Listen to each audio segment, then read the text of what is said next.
Pag hindi nakuha natin yung 28,000, 20,000 sa akin. May utang ka pa sa akin. Mahirap kasi. Hindi kasi, yung thought ko lang na pinaghirapan natin to. Kasi pinaghirapan. ayoko siya masayang. Ganito, papaliwanagan kita. 28 milyan. Pag nakuha natin yan, atin yan, malaki-laki yan. Ngayon, hindi man natin makuha yung mga nanonood nating boss. Mapupunta sa kanila yan. Mas marami tayo. Kuya Eric, kahit naman ang mga boss natin, pwede naman silang manalo sa susunod na mga araw. Pero ang chances na manalo kayong dalawa dito is minsan lang kayo makasali dito. Isipin mo rin ang damdamin ni Zendy.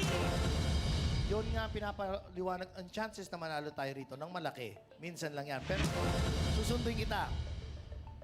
Anong gusto mo? Uwi na o overtime pa? Ikaw